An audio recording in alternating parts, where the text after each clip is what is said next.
ආයුබෝවන් දුවල පුතාලා සිත්තම් පාසල YouTube channel එකට අදත් ඔයාලාව ආදරෙන් පිළිගන්නවා.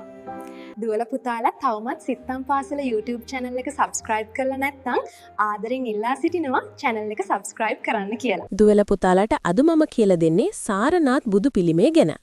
ගුප්ත යුගයේ නිර්මාණය වූ මෙම බුදු පිළිමය ඉන්දියාවේ සාරනාත් ප්‍රදේශයෙන් හමු වෙලා තියෙනවා.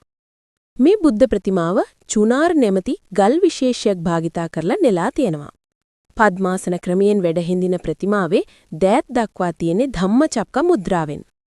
මේ ප්‍රතිමාව මගින් බර්ණැස ඉසිපතන මිගදායේදී බුදුන් වහන්සේ පස්වග තවුසන්ට ප්‍රථම ධර්ම දේශනාව පවත්වන අවස්ථාව නිරූපණය වන බව විචාරක මතය වෙලා තියෙනවා.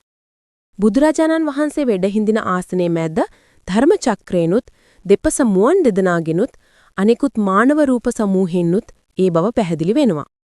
පිළිමේ හිසට පිටුපසින් අලංකාර ප්‍රභා මණ්ඩලයක් දැක්වෙනවා.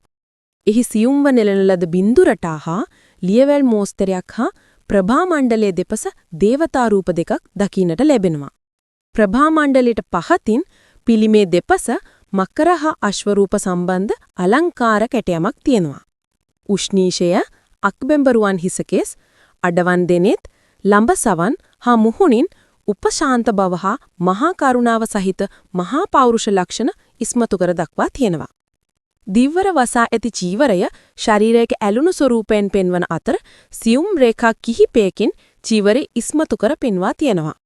සාරනාත් කෞතුකාගාරයේ ප්‍රදර්ශනයට තබා ඇති ගුප්ත සම්ප්‍රදායට අයත් මෙම සාරනාත් බුද්ධ ප්‍රතිමාව ඉන්දිය ප්‍රතිමා කලාවේ අග්‍රගණ්‍ය නිර්මාණයක් ලෙසින් පිළිගැනීමට ලක්ව තියෙනවා. ඉතින් දුවල පුතාලා මේ සාරනාත් බුදු පිළිමය ගැන තව ගොඩාක් විස්තර තියෙනවා. ඔයාලගේ සිලබස් එකට අදාළ ටික විතරයි මම විස්තර කෙරුවේ. දුවල පුතාලට මම කියලා දුන්න මේ පිළිමය ගැන හොඳට මතක තියාගන්න ඕනේ.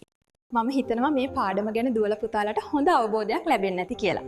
හොඳයි එහෙනම් දුවල පුතාලා හැමෝටම සුබ දවසක් ප්‍රාර්ථනා කරනවා.